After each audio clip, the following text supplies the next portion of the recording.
Je n'arrive plus à rien. Je suis fatigué.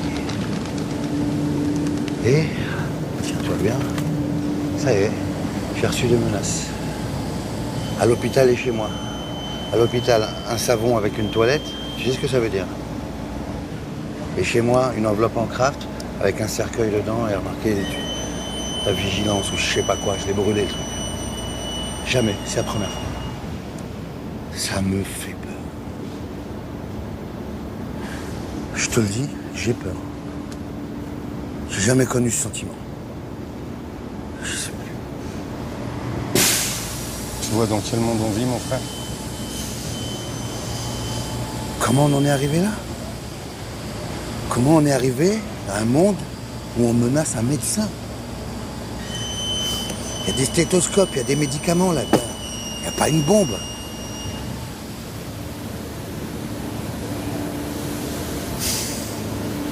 Tu sais, plus je vois des gars arriver complètement explosés, il leur manque le rein, la tête. Je vois des choses, moi. Je vois des choses. C'est ça notre pays. C'est devenu ça. Un frère qui enlève la tête à l'autre. C'est moi qui dois soigner ça.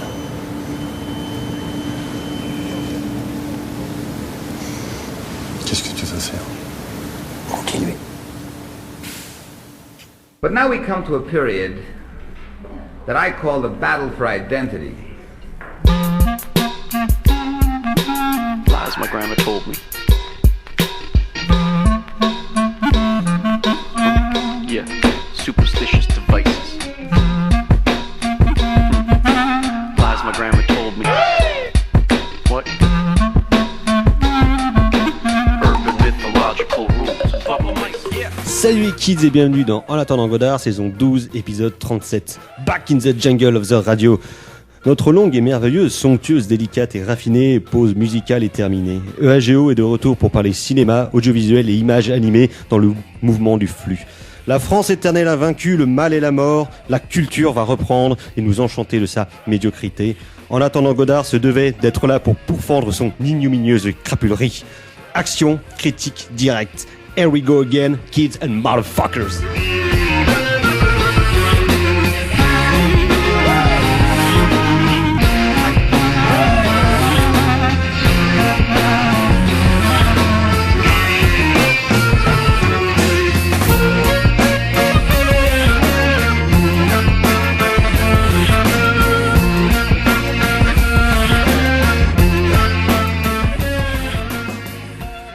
Et oui, vous êtes bien dans En attendant Godard, l'émission de cinéma Quel est mieux que les autres. Et donc nous sommes de retour à l'antenne après une longue pause musicale et merveilleuse.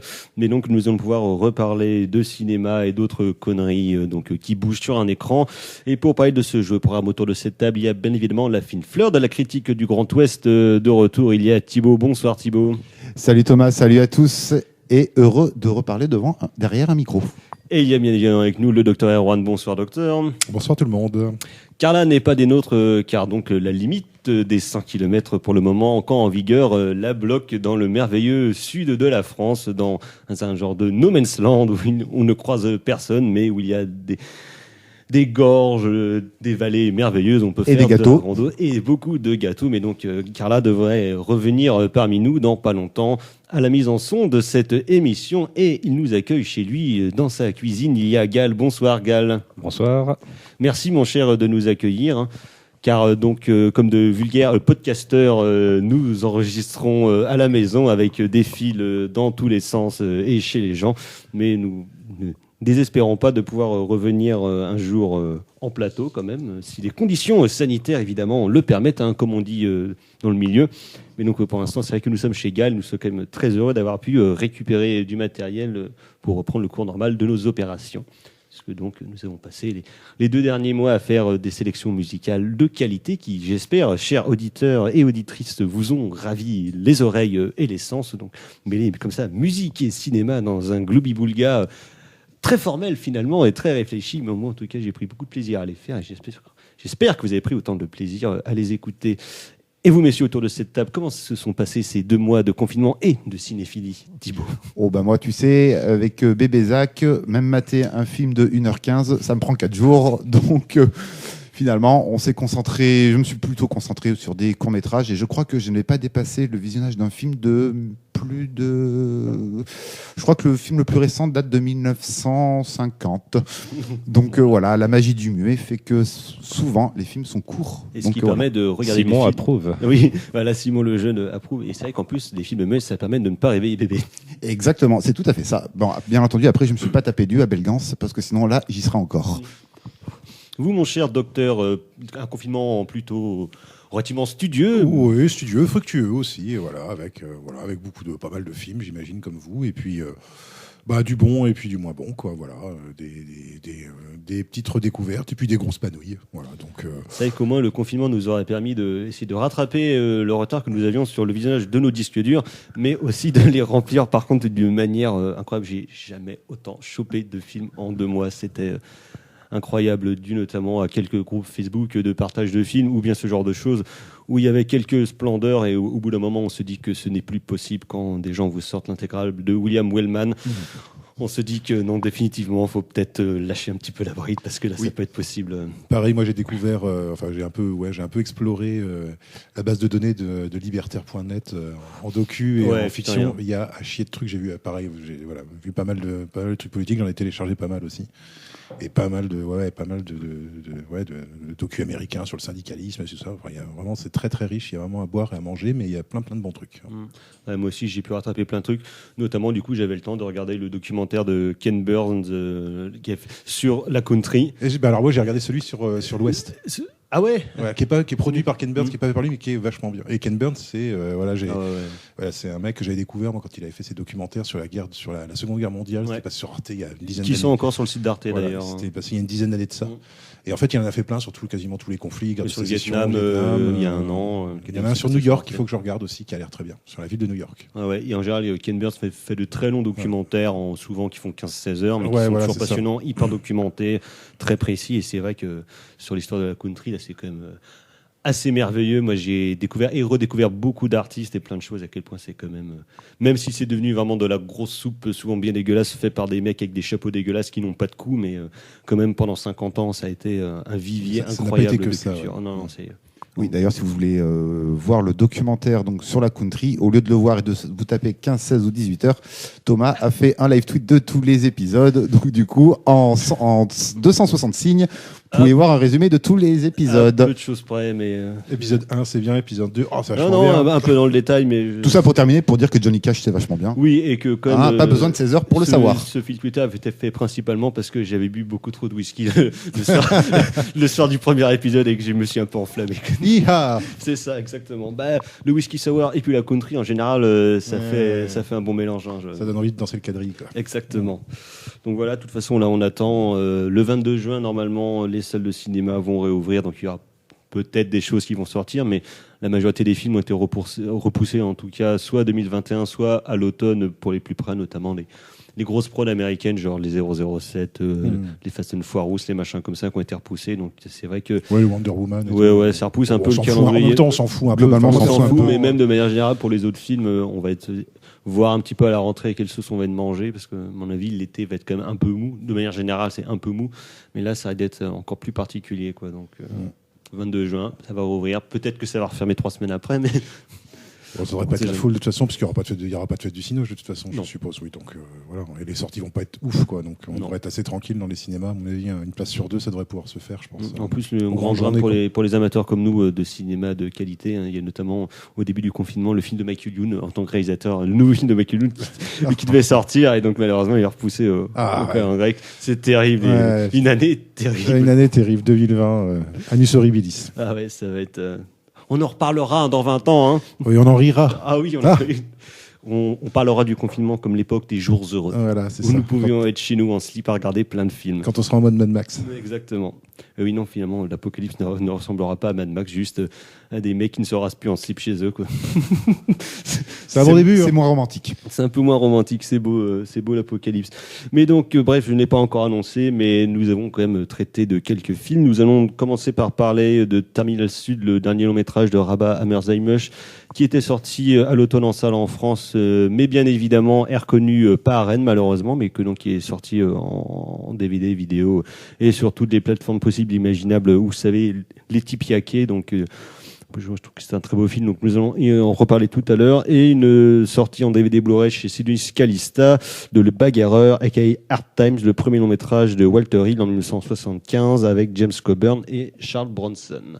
Mais avant de parler de ce jeu programme, donc nous allons faire une petite pause musicale qui va nous emmener donc dans le sud.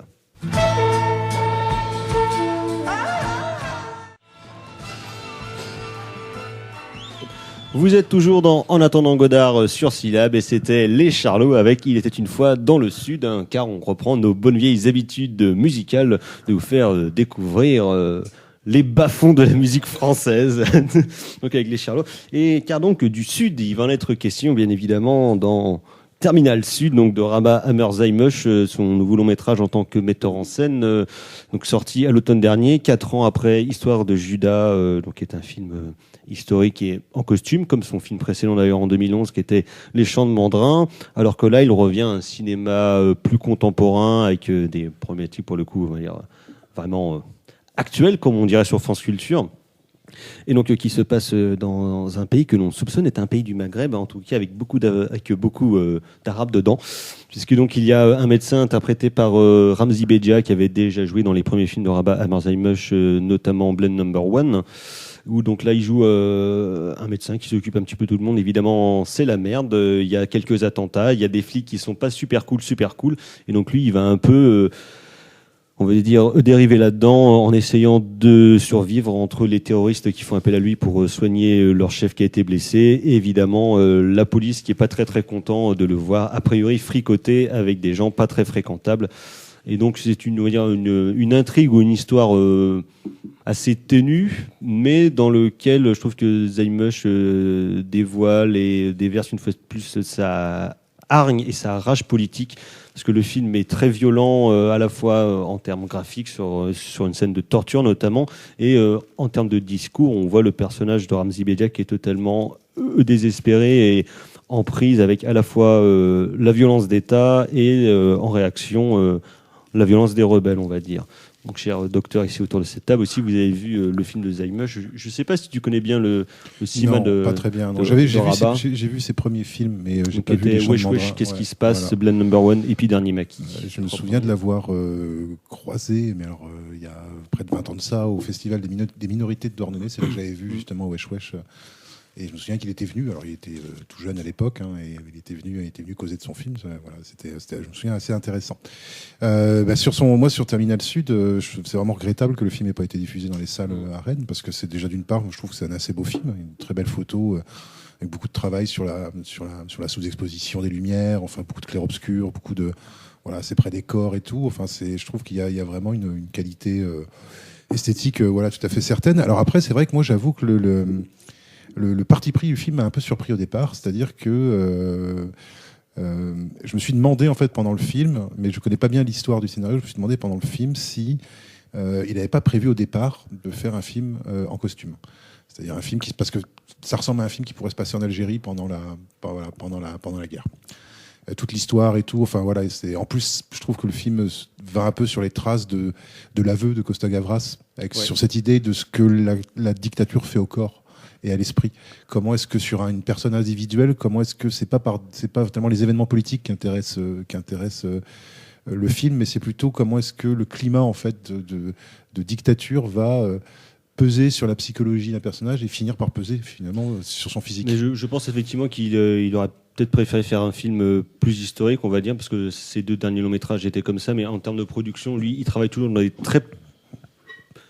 très petits budgets, c'est souvent des trucs qui sont c'est jamais produit par des grandes firmes, c'est toujours de la thune ramassée un petit peu à droite à gauche parce qu'il tient farouchement à son indépendance, à sa liberté de faire. C'est vraiment un mec qui, en termes de fabrication du cinéma, est très militant et très ça investi. sent, hein. Et il a toujours refusé d'aller dans des grands systèmes, alors qu'il pourrait avoir plus de thunes, justement, pour aller faire. Alors, moi, je trouve ça intéressant, justement, parce que je ne sais pas si c'est une nécessité ou un choix dès le départ, mais dans les deux cas, je trouve que ça donne quelque chose d'assez intéressant, puisque ça donne l'impression à la fois de voir un film sur l'histoire, la scène de torture qui est un peu centrale dans la deuxième partie du film. Pour moi, elle renvoie directement à la guerre d'Algérie, d'autant plus que le tortionnaire est joué par un acteur blanc. Et en même temps, ça donne l'impression de voir un film très contemporain, justement, mais peut-être pas sur des pays. Alors, ça ressemble un peu à l'Algérie. Moi, ça m'a fait penser à l'Égypte. Oui, voilà, c'est à l'Égypte du maréchal Sissi, c'est une espèce de dictature militaire. C'est un pays arabe, mais qui n'est pas nommé. Qui n'est pas nommé. Et alors, ce qui est intéressant, moi, ce que j'ai trouvé doublement intéressant, c'est qu'en fait, tout est filmé. Il n'y a rien qui est filmé au Maghreb. Tout est filmé en France, tout est filmé dans le sud de la France. Ce qui fait que le casting. Camargue, alors, j'ai trouvé que c'est sans doute un des aspects les plus intéressants du film, c'est que le casting est indifféremment blanc. En fait, ouais, je sais pas comment dire ça, blanc et maghrébin, quoi. Voilà, on va dire, entre guillemets. Ce qui fait qu'il y a des personnages. Par exemple du côté des militaires qui sont interprétés par des acteurs d'origine marocaine, algérienne, tunisienne, et il y en a d'autres qui sont interprétés par des acteurs franco-français, on va dire. Et du coup, je trouve que c'est intéressant parce que du coup, ça débarrasse aussi le film d'une espèce de côté binaire entre d'un côté des pauvres victimes, enfin un peuple arabe qui serait une pauvre victime et puis un peuple blanc qui serait oppresseur. Là, en fait, tout est mélangé. Et donc, du coup, finalement, le film parle du Maghreb, mais du coup, en fait, par contre-coup, cette espèce de choix de casting fait que finalement, ça parle aussi de la France. Et que finalement, le fait que ça se passe en France, ça donne une espèce de décalage assez curieux, où on se dit, mais en fait, ça pourrait fonctionner comme ça ici. Oui. Et ça devient pas si... C'est-à-dire que cette imagerie, qui est une imagerie qu'on associe au Maghreb, et qu'on associe au pays du Moyen-Orient, devient une imagerie qui est transposable dans un pays comme la France. Où il y a des paysages qui ressemblent, etc. Il y a une espèce d'influence culturelle. Voilà, et puis de jeu sur la représentation du territoire, du pays. Enfin, je trouve, et du coup, alors, c'est à la fois un peu elliptique, et en même temps, je trouve ça assez intéressant parce que ça fiche pas complètement le discours dans un contexte ou dans une opposition clairement définie. Oui, justement, c'est pour ça que je trouve que le film a aussi une telle force de discours, parce que justement, ça entretient un flou sur la géographie du lieu, sur le pays. Ça va pas aller, prendre à partie tel ou tel pays ou tel régime. C'est finalement une violence d'État qui peut s'exercer dans n'importe quelle démocratie occidentale ou n'importe quel pays d'Afrique, d'Europe de l'Est, même d'Amérique, où finalement le lieu importe peu, ce sont juste des méthodes qu'on retrouve à peu près partout, quoi. Gall. Pour corroborer ce que vous dites, c'est que en fait c'est une réalité historique aussi. C'est en fait généralement les techniques de maintien de l'ordre sont souvent expérimentées dans les pays africains et nord-africains pour ensuite être importées en France ou dans d'autres pays occidentaux. De toute façon, de manière générale, les pays des anciennes colonies, que ce soit en Asie ou bien en Afrique, en général, c'est plutôt le terrain de jeu justement pour expérimenter toutes les méthodes de répression, de maintien de l'ordre et de contrôle de la population, et qu'après on ramène au pays, on va dire. Ouais. Et l'avantage aussi d'avoir mixé comme ça son casting, c'est aussi le fait de ne pas avoir un pays défini comme ça. Ça aurait pu tendre vers une vision presque de l'orientalisme un peu fantasmée, alors que là, justement, en mêlant les gens, on évite de tomber là-dedans, ce qui aurait pu être problématique en soi, mais là, ça l'est pas, quoi. Oui, puis d'une vision un peu misérabiliste, d'un espèce de peuple maghrébin qui serait toujours... qui seraient jamais maîtres de leur destin d'une quelconque façon, qui seraient toujours d'éternels oppressés, des victimes perpétuelles, faute d'éducation et tout. Alors ce qui n'est pas du tout le cas en plus du personnage principal, puisque lui est médecin.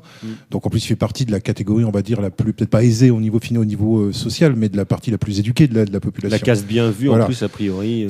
Sauf que le film traite aussi de ça, et c'est en ça, à mon avis, que le film se rapproche aussi de manière peut-être moins directe de Costa Gavras, c'est qu'il y a cette idée sur l'engagement. Parce qu'en fait, ce que nous montre le film, c'est un personnage qui pense que sa neutralité de médecin équivaut à une neutralité politique. Ouais, c'est ça. Et qui va Parce qu'il veut pas s'engager, a priori. Il veut pas être pour l'armée. Pour lui, il soigne les gens. Voilà, il soigne des gens. Sauf que, et ça, je trouve que même si je trouve que c'est peut-être amené de manière un peu brutale à la fin du film, je trouve que sa trajectoire d'homme qui sauve à homme qui tue montre bien justement qu'il se retrouve dans cette situation-là, faute d'avoir clairement choisi son camp plus tôt, en fait. C'est ça le truc. Bah, et au fait, il est obligé, la situation l'oblige, en fait. que de toute façon, dans des situations, on va dire, plus ou moins extrêmes, peu importe le pays, la neutralité ne paye pas de manière générale. De toute façon, l'histoire a fait ses preuves là-dessus, mais surtout quand tu es considéré comme coupable peu importe d'entrée de jeu, ouais. pour coupable d'entrée de jeu, c'est-à-dire que ça va D'entrée de forcément jeu, on sent ouais. bien que ça va forcément se retourner contre lui, quoi. Et que les petites vexations qu'il accepte en fait lors des contrôles de police, voilà, que ces vexations vont forcément devenir cette humiliation qui est une espèce d'humiliation diffuse qui lui permet d'accepter sa situation. Quand ça devient la scène d'interrogatoire, là, l'humiliation se transforme en violence directe. Et là, il peut plus tourner le visage, il peut plus dire bon bah voilà, c'est comme ça, on fait avec, j'ai peur, etc., etc. Là, il se retrouve confronté dans sa chair à un choix à faire en fait, tout simplement, quoi. Et en plus, ça passe vraiment à la fois par la mise en scène de Zaimus qui est très très sèche, qui est très peu découpée, parce que c'est quand même souvent comme ça comment il bosse. Et en plus, il fait souvent une large part à l'improvisation, au tournage. C'est docu aussi à certains moments. Hein. C'est très docu, puis il y a beaucoup d'impro, notamment avec ses acteurs, où on sait qu'il aime bien les scènes très longues, les plans très très étendus, justement pour qu'après il fasse plusieurs choses dedans. Et lui, en général, il aime bien venir perturber le jeu des acteurs à un moment quand ils sont hyper concentrés, quand ils font un truc. Quand lui, par exemple, joue dans ses films, notamment dans Les Chants d'Andrin, il y avait ça, il rentre dans le plan pour aller bousculer le personnage et lui faire avoir une réaction.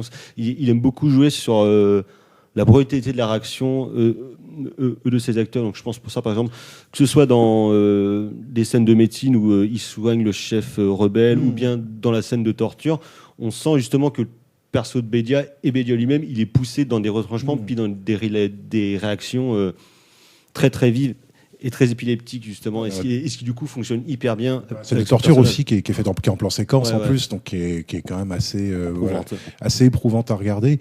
Et puis par contre, ça veut pas dire c'est vrai que le style est assez sec, mais en même temps, ça veut pas dire qu'il n'y a pas de moi je trouve qu'il y a une certaine forme d'élégance quand même, et notamment je trouve qu'il y a des scènes qui sont assez touchantes, la scène de la veillée funéraire par exemple, et puis même cette scène où il creuse la tombe à plusieurs en fait, et il se relaie, toute la famille se relaie, donne quelques pelletées, s'arrête, reprend, enfin voilà, il y a toute une espèce de solidarité familiale en fait qui se voit à travers l'action. Dans l'épuisement. Ouais, il y a pas mal de scènes comme ça qui justement, c'est parce que c'est un film assez peu causant.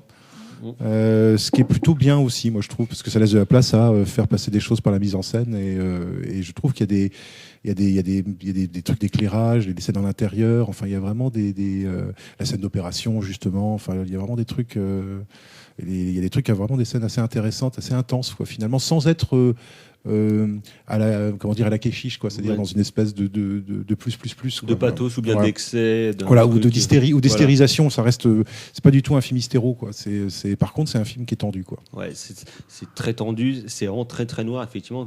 Même quand il n'y a pas forcément de scène violente, on sent une violence qui est perpétuellement là, que ce soit par un attentat qui pourrait arriver à n'importe quel moment, ou par l'oppression des flics, de par les contrôles policiers, une présence constante dans la rue, où il y a vraiment un sentiment d'oppression qui est, je trouve, hyper bien rendu, avec pourtant une économie de moyens qui est incroyable, parce qu'il y a un sound design qui fonctionne hyper bien, où il n'y a pas de musique d'écran. Quasiment pas. Il n'y a pas de musique d'écran, mais en général, c'est pas un truc qu'il affectionne beaucoup. Il veut que de la musique, il n'y a pas de musique de fausse, il veut que de la musique d'écran, et ce qui en plus dans son cinéma fonctionne hyper bien, parce que ça participe à la fois à son côté documentaire, à son côté crédible, réel, mais dans lequel il y a quand même des éléments de fiction qui sont constamment intégrés, ingérés. Ce qu'il recherche, je pense, c'est les accidents du réel, comme on dit, et au fur et à mesure de son cinéma, je trouve qu'il les maîtrise de plus en plus. Dans ses films en costume, notamment dans Histoire de Judas, je trouvais que ça fonctionnait un peu moins bien. J'ai l'impression qu'il avait une trop grande conscience, en fait, de son talent, et une certaine prétention par moment, ce qui faisait, je le trouvais, desservait un petit peu son propos et puis sa mise en scène, alors que là, il revient à une âpreté et puis un style sec qui pour moi était dans son meilleur film, qui est Le Dernier Maquis, qui pour le coup est un vrai film de marxiste vénère pur jus, et là il revient vraiment à un truc comme ça en faisant quand même quelque chose de un peu différent sur des problématiques qui sont pas les mêmes. C'est, on va dire, moins sur des problématiques de travailleurs ou bien de société, mais plus sur un propos politique de manière générale qui est extrêmement fort. Parce ce qui l'intéresse vraiment, c'est le corps, quoi. C'est le corps de son héros, c'est qui est qui est impeccable, et c'est et c'est d'essayer de nous faire sentir. Et c'est vrai que j'ai pas si souvent que ça vu ça dans un film, c'est d'essayer de nous faire sentir ce que c'est que l'oppression. mais pas au niveau politique ou au niveau des structures, mais au niveau Oui, c'est pas du Ponte-Corvo. au niveau de la vie quotidienne. Qu'est-ce que c'est que de vivre dans un monde où une sirène de police c'est une menace? C'est intéressant ce que vous dites sur le corps, par exemple, le traitement du corps, par exemple, de Ramzy Bedia, parce que sachant que Ramzy Bedia a toujours travaillé son jeu par rapport à son corps. Je me souviens de Jean-Baptiste quand on avait chroniqué la tour de contrôle. Tour Montparnasse infernale. La tour de contrôle infernale. La tour de contrôle, donc le numéro 2, où comment en fait le corps de Ramzy participait d'un humour, après dans une tradition totalement burlesque, mais comment en fait Ramzy. Le corps de Ramzy était son outil de jeu. C'était pas sa capacité à bien réciter des dialogues ou la profondeur de son regard, mais c'était vraiment son corps à 100%, j'ai envie de dire. Et en fait, comment en fait ici dans Terminal Sud, son corps en fait est encore un outil de jeu pour Ramzy. C'est ça qui est hyper intéressant. Il s'est épais ici en plus. Depuis une dizaine d'années, il est quand même vraiment mastoc maintenant, Ramzy, une grosse beubare, tout ça. Et c'est vrai que ça lui donne quand même une présence de jeu et je trouve un caractère à la fois massif et intime qui est beaucoup plus impressionnant que quand il était tout grand, puis tout queue. Mais je pense qu'il y a des textes à écrire sur le corps de Ramzy Bedia et comment il l'utilise. Mais vraiment, la théorie de l'acteur. Mais oui, mais c'est peut-être un des rares acteurs, du moins contemporains français, qui utilise vraiment son corps à 2000%. Vraiment, voilà. Ouais, après, malheureusement, dans la plupart des films qu'il a fait Ramzy, parce que lui, il est vraiment plongé dans une certaine manière franche du cinéma d'auteur, en général, il est rarement utilisé à sa juste mesure. Quand il fait des comédies, il est encore très bien parce qu'il connaît son truc, il fait n'importe quoi. En général, même quand il apparaît dans les comédies, c'est lui le meilleur élément du film, quoi. Genre dans Taxi 5, par exemple, il y a une scène, il vole le show à lui tout seul, quoi. Mais c'est vrai que quand il joue notamment dans les films de Zajmusch, où on voit vraiment qu'il est impliqué, on voit vraiment que ça l'intéresse à la fois la manière dont Rabat bosse et le discours qu'il tenterait d'avoir. Là, on sent qu'il est vraiment hyper investi et tu sens que c'est un truc qui l'intéresse vraiment, même en termes personnels. Donc voilà, on va s'arrêter là. C'était Terminal Sud de Rabat Haber-Zajmusch qui est donc sorti en DVD et vidéo il y a quelques mois. Donc avant le confinement, cette époque désormais si lointaine et si étrange du monde d'avant, mais que nous recommandons bien évidemment chaudement, comme à peu près tout le cinéma de Rabat Haber-Zajmusch, un cinéaste très précieux que l'on a en France et qui malheureusement tourne beaucoup trop peu. On va faire une nouvelle petite pause musicale et on va une fois de plus partir dans le sud, mais cette fois dans le sud des États-Unis. I'm going to bring out another friend of ours now to this tune with Mac, Bobby Charles. Great.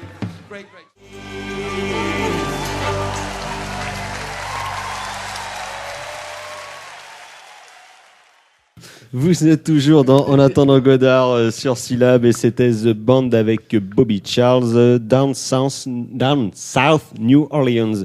Donc extrait du dernier concert de The Band dans lequel on retrouvait notamment notre ami Bob Dylan qu'on a un petit peu passé pendant ces mixtapes du confinement parce que ça fait toujours plaisir d'ailleurs. Qui a ressorti quelques morceaux. Voilà, qui a aussi ressorti 3 morceaux merveilleux et qui sort un double album le 19 juin prochain. Et si c'est du même taux que ce qu'il a balancé pour le moment, ça promet d'être absolument merveilleux. Il revient quand même en grosse forme là. Donc, moi j'ai personnellement très hâte d'écouter ça. Je pense que ça va être une des plus belles choses de l'année. D'ores et déjà, ça l'est. Mark my word, comme on dit. Mais bref, donc de Down South in New Orleans, il va en être question avec, à l'occasion de la ressortie en DVD Blu-ray chez Sydney's Calista, dans leur collection Charles Bronson. On avait déjà parlé notamment des Barouders il y a quelques mois. Ils ressortent aussi Mr. Majestic et autres genres de joyeuseté. Donc c'est Le Bagarreur, a.k.a. Hard Times, premier long métrage de Walter Hill sorti en 1975, un film qui déjà que moi j'avais vu il y a longtemps mais que là j'ai eu un grand plaisir à revoir, qui de toute façon avait tout pour me plaire puisqu'il y a dans les deux rôles principaux James Coburn et Charles Bronson, ça se déroule à l'époque de la Grande Dépression dans le sud des États-Unis et notamment à la Nouvelle-Orléans et que ça parle de boxe. Donc a priori quand même vendu comme ça, c'est normalement fait pour être un des films les plus jouissifs du monde, un des plus agréables. Ce qu'il est, c'est un film que j'ai pris moi personnellement beaucoup de plaisir à voir. Et donc de quoi que ça cause, eh bien c'est très simple. Charles Bronson joue un hobo qui aime bien faire de la boxe pour avoir de l'argent, donc il va de ville en ville Et de train en train, il fait de la boxe, il ramasse de la thune, il tabasse des gens et après il repart pour une autre ville. Et dans une ville, il tombe sur un organisateur de combat incarné par James Coburn avec son beau costume, son chapeau et qui adore sourire de ses magnifiques belles dents blanches. Et donc Coburn s'est dit, bah tiens, ce mec il tape quand même vachement bien, je vais le prendre sous mon aile, on va partir à la Nouvelle-Orléans et on va aller combattre les champions de là-bas. Donc finalement c'est assez simple, c'est plutôt ça l'histoire. Un film qui est très sec, donc qui dure 1h30 et d'une sécheresse de style pour un premier long métrage que je trouve admirable. De toute façon, Walter Hill, c'est un des réals américains peut-être les plus sous-estimés des années 80. Il a fait quand même un paquet de choses assez merveilleuses, que ce soit dans le film de Puck Redneck avec Sans retour, film tourné dans le Bayou, que ce soit avec l'inventeur du buddy movie presque, avec 48 heures et 48 heures de plus, avec Nick Nolte et puis Eddie Murphy. Il a quand même créé les Warriors, il a fait Driver, un cinéaste vraiment passionnant du cinéma américain. Qui, malheureusement, du western aussi avec Extrême Préjudice par exemple, Préjudice, ou avec celui avec Jeff Bridges qui joue le rôle de comment il s'appelle, de ce mec qui est dans Deadwood là. Wild Billy Cock, qui se passe à Deadwood justement, qui est un film assez intéressant. Et puis le gang des frères James avec toute la famille Kitsch. C'est ça, un vrai cinéaste américain qui fait des westerns de toute manière, peu importe les genres qu'il investit. Et c'est vrai que moi j'étais vraiment très content de le revoir, à la fois donc par le casting qu'il montre, puisqu'il y a aussi Jill Ireland qui est Madame Bronson à la vie, une sécheresse de style, un cadre qui est absolument merveilleux et qui filme avec un réel amour et une réelle passion pour ces personnages paumés, pour ces personnages de la Grande Dépression, et où il y a donc un style et surtout une absence totale de musique de fausse. Ce qui, quand même, en ces temps où on a de la musique symphonique à tire l'arigot, poète, où soit on met les hits du top 50, tout le temps, là, il y a une musique au début au générique, une musique à la fin, et sinon, que dalle. Et ce que je trouve absolument admirable, et c'est qui participe grandement au bonheur de visionnage qu'on a à voir ça, mon cher Thibaut, vous qui aimez bien aussi la Grande Dépression. J'aime bien la Grande Dépression et c'est vrai que j'abonde dans ton sens en disant que Walter Hill est un cinéaste totalement sous-estimé, parce que même quand il fait des bouses, il les fait bien, donc ça fait plaisir. Et on se souvient qu'il a fait aussi tourner notre Sylvester Stallone d'amour. Une balle dans la tête. Voilà, donc c'est son dernier film, si je ne m'abuse.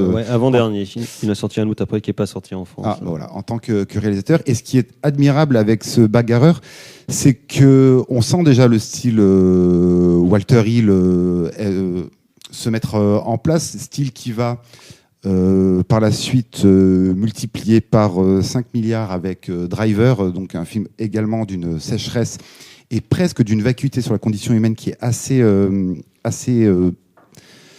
non pas perturbant, mais non pas intéressant, mais voilà, où il pousse les potards en fait de la vacuité humaine à donf. Ça le rapproche quand même, je trouve, pas mal d'un cinéaste comme Robert Aldrich, qui est un peu son prédécesseur dans le style de Hollywood, un vrai maverick, qui a des vrais persos qui sont souvent des marginaux, souvent en proie à la violence, que ce soit de la société ou bien de leurs contemporains. Et il y a vraiment une continuité, je trouve, d'esprit et presque de style entre d'un cinéaste comme Aldrich et un cinéaste comme Walter Hill. Dans les films qu'il fera par la suite, Walter Hill, même jusque sur la fin, un film comme Undisputed, son film de prison avec Ving Rhames et Wesley Snipes, un seul deviendra Invincible. Pareil, qui est un pur film de prison, hyper sec, hyper violent, où il revenait un peu un genre de cinéma de combat comme il fait justement dans Le Bagarreur. Il y a quand même une cohérence au cours de sa filmographie, malgré quelques faux pas comme cette merde de Supernova en 2000, produit par Francis Ford Coppola, film de SF avec James Spader qui se bat donc contre une supernova. Film qui a connu des problèmes de production assez intenses et assez importants, d'un film genre de SF épique de 2h30, c'est passé une merde d'1h40 de fluo dégueulasse, quoi. Mais ils ont tous eu leur raté de toute façon, oui. À un moment donné de leur carrière où ils sont un peu perdus. Mais ce qui est intéressant, en fait, du moins dans ce bagarreur, et c'est un film vraiment qu'on peut lier avec Driver, mais dans ce bagarreur, ce qui est intéressant, c'est que, comme tu disais, il y a une vraie sécheresse de style, une absence de musique, une absence quasi de dialogue, faut bien être honnête. Bronson doit avoir 10 phrases dans tout le film. Et pourtant, il y a plein de choses à dire.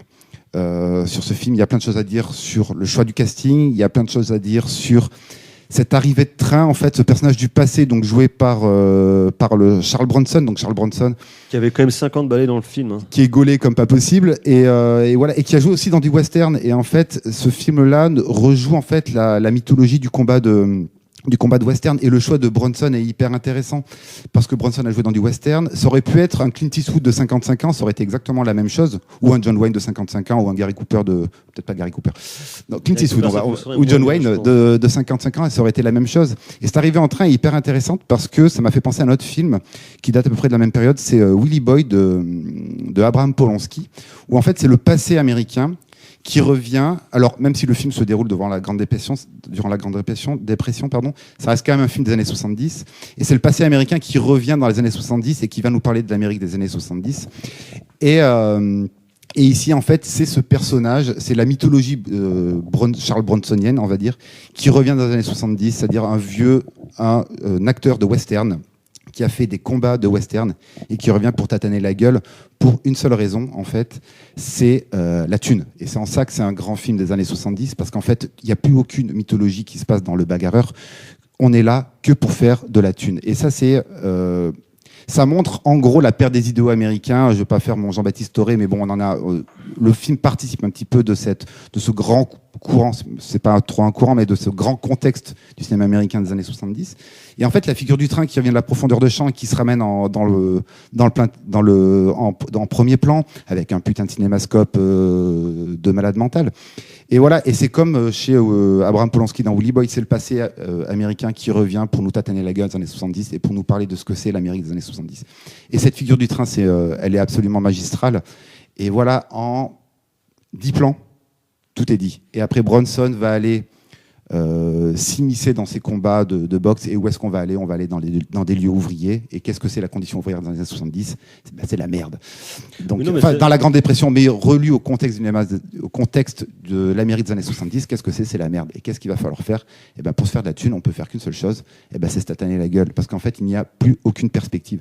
Et en fait, voilà, Walter Hill ne le dit pas expressément par une ligne de dialogue, il dit tout par une putain de gestion des décors qui est absolument impressionnante. Ouais, il y a ce combat près du port là aussi qui est merveilleuse. Il y a c'est qui rappelle un peu Gentleman Jim là, toute cette scène sur la barge là, Walsh, magnifique, qui est un super film sur la boxe aussi, et sur justement le meilleur film de boxe. Ouais.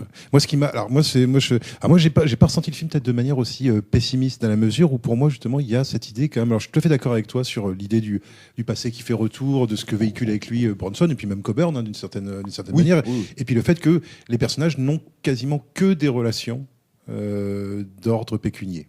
C'est-à-dire que même Bronson avec sa petite amie, au bout d'un moment, elle le largue pour un type qui est mieux doté. Enfin, et en fait, effectivement, il n'y a plus aucun idéal puisqu'en fait, les personnages ne peuvent plus avoir que des relations capitalistiques les uns avec les autres, d'exploitation, de soumission, de négociation, de contrat. Aux USA, il n'y a qu'une seule couleur, c'est le vert, la couleur du dollar. Exactement. Mais néanmoins, et c'est le sens à mon avis de la scène finale du film, néanmoins. Malgré tout, il y a une espèce de croyance, quelque chose qu'on retrouve aussi dans le western, qui est cette croyance très profonde et très américaine que même l'argent, même le capital ne peut pas empêcher la légende. Et c'est-à-dire que les mecs restent bigger than life quand même. Et c'est-à-dire que même si Bronson fait ça pour l'argent, à la fin, quand il part, il a gagné l'admiration de James Coburn parce que voilà, il lui a montré ce que c'est que la liberté. Justement, la liberté par rapport à l'argent. La liberté de dire, OK, je fais mon blé, puis une fois que j'ai terminé, je m'en vais. Et puis, il n'y aura pas de négociation. Là, il n'y aura plus de négociation. J'irai faire autre chose ailleurs. Et quand on lui dit, qu'est-ce que tu vas faire ? Tu pars où ? Dans le Nord. Voilà.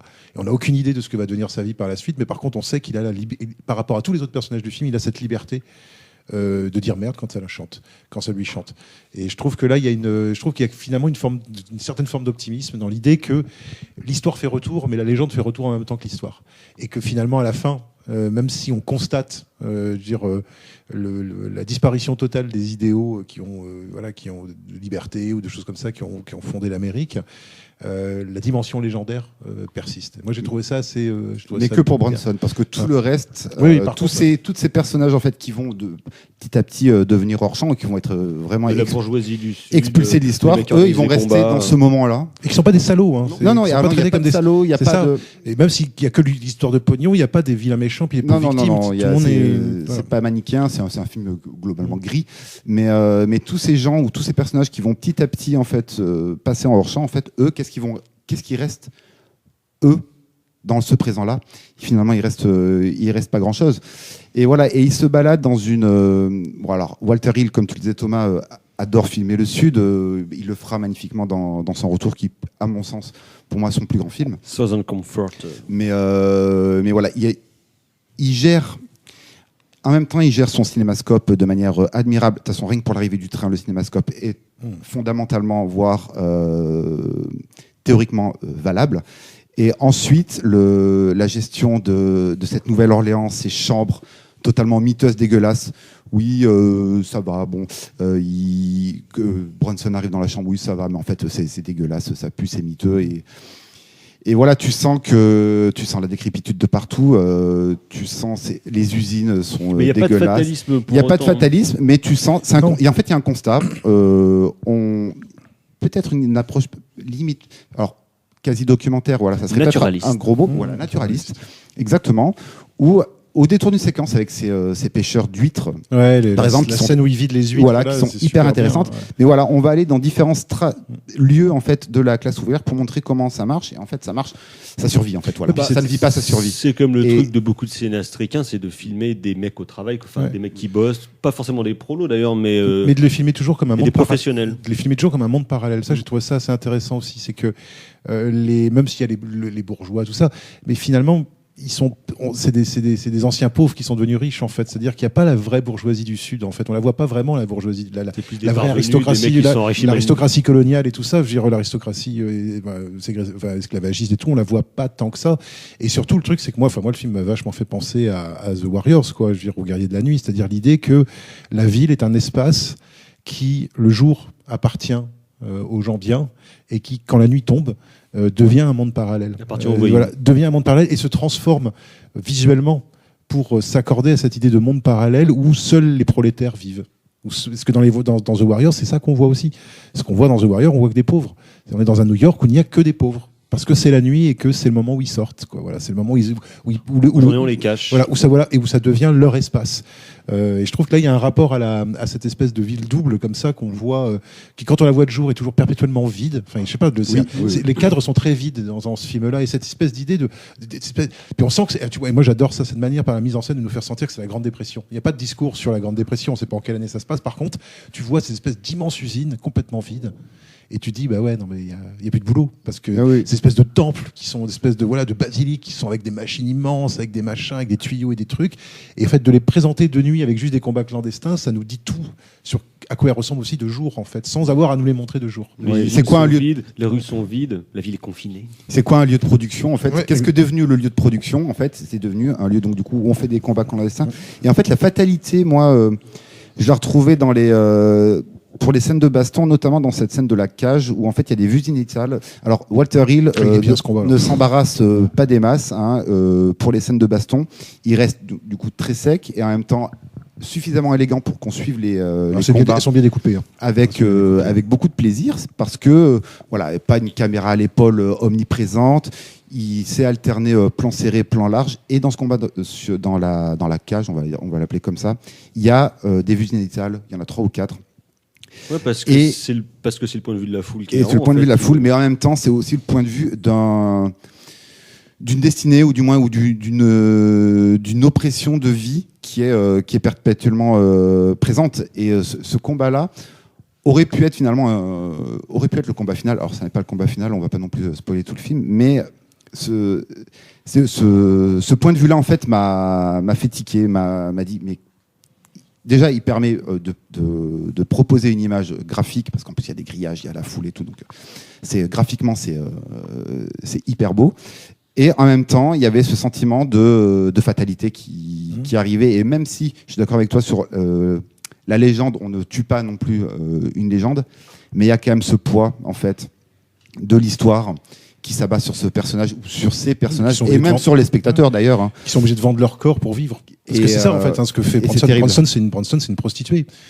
Il marchande sa force et comme de les travail mecs, et comme les mecs en face de lui qui sont pas présentés que comme des brutes complètement abrutis, je veux dire, plutôt sympathiques. Le gros chauve contre lequel il se bat et qui lui dit à un moment, tu te bats bien, quoi. Je dirais, il y a quand même, et tu sens qu'il y a quand même, et même entre patrons, entre James Coburn et puis sa némésis, voilà, il y a toute une scène avec des mafieux et tout ça. Moi, je m'attendais à ce que ça vire, à ce que ça se passe assez mal cette scène-là. Et au final, et en fait, voilà, c'est ça le truc. Il n'y a pas d'humiliation. Ouais, et il y a cette idée que que dans le prolétariat, il y a une forme de chevalerie, que finalement ils arrivent et encore, ça rejoint ce truc de légende, c'est-à-dire que ils peuvent pas s'empêcher, quoi, en fait. C'est-à-dire que en fait, l'homme ne peut pas s'empêcher d'essayer je sais pas moi, d'avoir une espèce de prestance, de noblesse, du respect. Et James Coburn le fait magiquement bien dans le genre escroc, mais hyper sympathique. Il est très content. Voilà, il cabotine légèrement, c'est il cabotine comme il faut. Mais justement, parfait. par rapport à Bronson, qui est mutique, c'est toujours très bien, parce qu'il occupe un espace que Bronson occupe d'une autre manière. Et il y a des scènes très bien avec Bronson, les scènes avec sa petite amie et tout ça. Avec son chat. Voilà, où on n'est pas du tout dans les paires de claques hyper macho des baroudeurs, quoi. Et là, c'est là que tu vois la différence. Déjà d'une part en termes de scénar, puis en termes de metteur en scène. Enfin, tu vois comment est-ce qu'il y a un mec qui... Entre la virilité débile qu'on voit un peu dans les baroudeurs, puis là, une autre genre de virilité qui est plus prolétarienne. Voilà, et puis qui est beaucoup plus, encore une fois, chevaleresque. La manière dont il séduit cette femme... c'est très innocent. À la fois, il s'impose et en même temps, il lui laisse du temps. Enfin voilà, il y a une espèce d'amour courtois finalement dans ces scènes-là. D'ailleurs, et le film est très pudique d'ailleurs. Hein, pas de scène de sexe, pas de scène de nu. Et voilà, il y a des choses. Même là, les relations de James Coburn avec son épouse, qui sont un peu plus cavalières, on va dire, mais qui sont, c'est pas. On sent qu'il y a pas un goujat. Voilà, c'est du respect en fait. Les gens se respectent. Il y a des c'est des gens pour qui la boxe, c'est pour l'argent, mais c'est aussi pour expulser toute cette violence sociale c'est le moyen qu'ils ont trouvé de l'expulser et de la ritualiser pour pas qu'elle déborde et qu'elle finisse par toucher justement les gens de sa propre classe sociale. Donc ça aussi, je trouve ça intéressant de voir comment est-ce que la boxe n'est pas du tout traitée comme une espèce de truc de bourrin en fait. Il y a toujours ce côté un peu effectivement boxe à l'ancienne. Et tu sens que ça se passe dans les années 30 de ce point de vue-là, quoi. Ce côté gentleman Jim, quoi. Des mecs du peuple qui se foutent sur la gueule. Le sport noble, quoi. Pour l'argent, mais aussi pour le spectacle et aussi pour la prestance, pour la prestance, et que les trois vont ensemble. Ce qui fait que pour moi, effectivement, le film est pas, il est fataliste sur le plan social, je trouve moins sur ce que sont les prolétaires en fait, et sur la culture prolétaire notamment. Belle conclusion. On va s'arrêter là du coup. Donc c'était Le Bagarreur Hard Times de Walter Hill, le film de 75, ressorti par Sidonis Calista, que vous l'aurez compris, nous vous recommandons chaudement, comme d'ailleurs la majorité de la filmographie de Walter Hill, cinéaste, je trouve beaucoup trop mésestimé dans le cinéma américain, comme d'autres, comme beaucoup de ses petits camarades, comme de beaucoup l'époque, d'autres d'ailleurs. faiseurs, justement, enfin de ce qu'on a considéré pendant longtemps des faiseurs, moi ce que j'appelle les petits maîtres. Ouais. Voilà, comme il y a des petits maîtres dans la peinture hollandaise, où voilà, on se dit bon, une fois qu'on a vu les Vermeer, on va voir des petits mecs dont on n'a jamais entendu parler, puis tout d'un coup on se dit c'est vachement bien quand même, c'est quand même pas mal les gars, ça fait, il y a du métier, quoi. C'est exactement ça. On va passer au coup de cœur, mon cher Thibaut. Alors les coups de cœur, ça aurait pu être plusieurs films, notamment je pensais alors je vais faire mon grand cinéphile, la ligne générale que je n'avais jamais vue d'Eisenstein en fait, qui comment il la raconte, qui est absolument incroyable. Le père de famille qui regarde Eisenstein. Voilà, mais Eisenstein. Et non, en fait, ça va être L'Intruse, aka City Girl, aka un film dont la production a été chaotique et que Murnau regrette un petit peu. Donc L'Intruse de ce putain de génie de Murnau. Wilfried Friedrich Murnau. Voilà. Qui est un film qui nous montre qu'être une femme libérée, tu sais, c'est pas si facile. Et surtout, qui nous montre que l'amour, ça peut être magnifique quand c'est filmé dans peut-être le plus beau travelling du monde. Terrence Malick, je suis fan de Terrence Malick, accroche-toi, ou enfin du moins je vois d'où ton inspiration te vient. Donc voilà, film qu'on peut aussi rattacher peut-être au Raisin de la colère de John Ford. Donc superbe évocation d'un amour entre une barmaid, serveuse, quoi, une serveuse, fille de la campagne qui est devenue fille de la campagne de Chicago, me semble-t-il. Une plouc. et d'un paysan qui vient vendre son blé à la bourse de Chicago, mais patatras, la bourse, elle s'effondre, du coup, il n'y a pas de thunes, mais l'amour, heureusement, triomphe de tout. Et rien que pour ce travelling, j'ai dû se mater ce travelling, mais je pense 50 fois d'affilée, tellement il est magnifique. Mais c'est pour ça qu'après, tu n'as pas le temps de voir les films en entier si tu remettes les scènes. Donc voilà, L'intruse de Murnau que je n'avais jamais vu, et Murnau est un grand cinéaste des émotions humaines, et c'est pas tout mal. Docteur. Bon, alors moi je vais peut-être pas m'aligner sur Murnau direct, mais finalement c'est pas mal non plus, puisque ça sera là aussi un film que moi je n'avais jamais vu, mais qui est un classique, qui est L'Homme de l'Ouest d'Anthony Mann, un des derniers films avec Gary Cooper. Qui a fait quand même une chier de bon western. Voilà, qui était déjà bien malade, qui était déjà bien atteint de son cancer à l'époque, mais qui livre une prestation, alors qu'apparemment il a souffert sur le film de manière incroyable. Ça se voit Mais qui est un film avec une scène de baston à main nue, qui est pareil avec un découpage complètement incroyable. Voilà. Et c'est un film avec des paysages géniaux, un espèce de finale presque western italien. Enfin non, un film d'Anthony Mann, film d'entre deux, entre le classicisme et la modernité, donc super passionnant à regarder.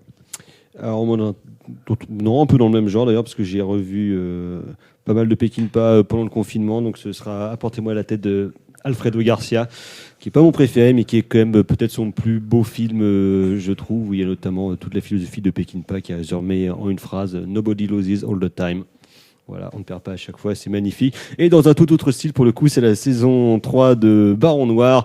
J'ai pris beaucoup de plaisir parce que là, les mecs, ils ont décidé de mettre tous les potards à 11 à tous les niveaux, en réel, en musique, en jeu, en scénario. C'est abracadabrantesque, mais c'est très bien fabriqué. J'ai pris beaucoup de plaisir à voir tous ces mecs débiter des choses.